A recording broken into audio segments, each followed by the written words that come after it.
People don't want the dopamine hit. They want the familiarity of hating themselves. And people listening will go, what you on about? I've coached hundreds of people and I've got the data. Certain client, he said, I drink because it helps me de-stress. I said, that's not correct, but carry on. Well, in the moment it does. I said, how long does that moment last?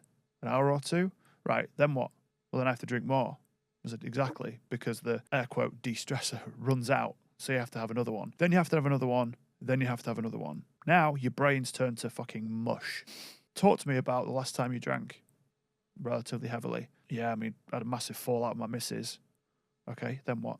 Well, I was supposed to take the kids to football on Saturday, and then one of them had a party in the lunchtime. I literally couldn't drive because I was over the limit. Okay, so then what happened? She had to cancel her gym class, and she had to take them. Okay, then what happened? Well, the kids were supposed to have a babysitter on Saturday night, but she didn't want to go out for dinner with me anymore, so we just cancelled the babysitter, stayed in, and she went in the other room and just watched TV on her own.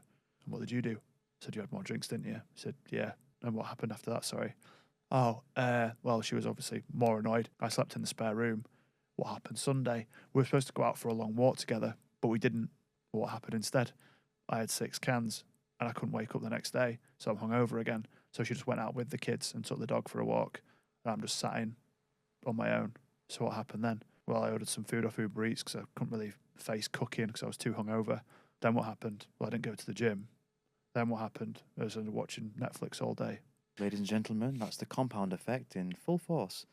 And this is just from what's wrong with a few beers bullshit that people come out with. Yeah. An alternative, have alcohol-free beers while enjoying a nice meal with your family. Wake up in the morning, wife goes off to do the gym class. You do the dad thing, take them to the clubs. You spend a lovely afternoon together. You go out for dinner on the evening. Kids are at babysitters. You might end up having great sex. You feel even more connected than ever. Wake up on Sunday morning. Everyone plays Happy Families. You go for a nice dog walk together. Maybe get a nice Sunday roast together. Maybe watch a film together as a family. How much nicer does that option sound? And people go, that sounds a bit extreme, Adam. Respectfully, fuck you. It's not extreme. That is happening day in, day out across many households. So yeah, because there's a perception that when you drink, everyone drinks. I remember even being drunk and thinking that everyone was drunk in the bar when they're not. They're not. They're not.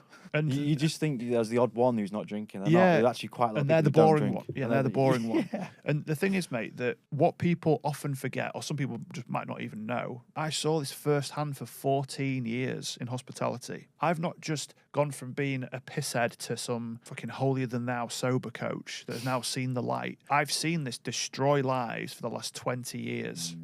At very close quarters, whether it was in the bars or whether it's in the coaching practice. So I've got a very different reality to other people, but they'll tell me I'm wrong because they don't want to hold up the mirror. So going back to what I was saying, how did you feel after this weekend of misery and despair? He said, well, it's just like shit. But this client in particular has got so familiar with feeling like shit because of low self-esteem and because of a difficult childhood and not deserving love, not deserving happiness. He doesn't want to feel like shit. That's not his goal. When he drinks the beer, he doesn't want to, but he knows the end result's going to be hating himself. So in a roundabout way, you could say maybe that is his goal. Yeah, because he's finding pleasure in feeling like shit. Yeah. So that's awful. Then you can play the martyr. You're sort of dropping down to this whatever, like 20% of your ability or whatever, your potential is the word I was looking for. Then to make yourself, air quote, feel better, you'll drink, then you order the takeaway, but you'll find joy in that. You'll find joy in the takeaway food whilst you're eating it.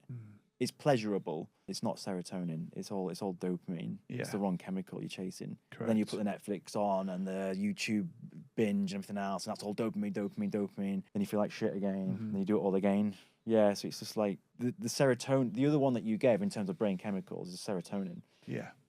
That's your happiness one. That's the one you want to aim for. But with this guy in particular, so dad was abusive, mum was loving and caring. I don't mean he used to like beat the shit out of him. He was just emotionally unavailable. So dad would call him X names and, nothing was ever good enough. Oh, dad, I got silver at athletics. Why don't you get gold? Oh, I got a B. Why don't you get an A? Your brother got an A. That kind of thing. Oof.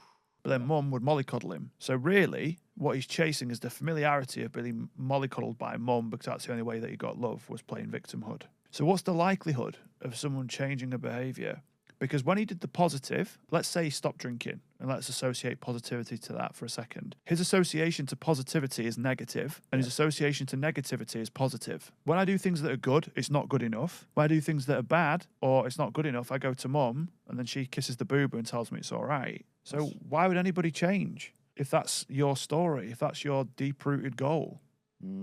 That's what fascinates me. Yeah, that is fascinating. I don't judge them and go, you fucking idiot, you fucking victimhood. It's going, oh, mate, you're in victimhood. Can you see that this is the 8-year-old you looking for mummy's cuddles? He's like, surely not though. I'm 43. I went, but it is, mate, and it's okay. It's okay to say that. We all have our hang-ups from childhood.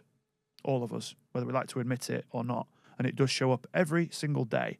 For some people, it's this much, minuscule amount. For some people, it's fucking massive. It's all centered around not being good enough. It's all centered around the fear of loss of love or the fear of not being enough. It's a long explanation for it, but that's essentially what I see quite frequently.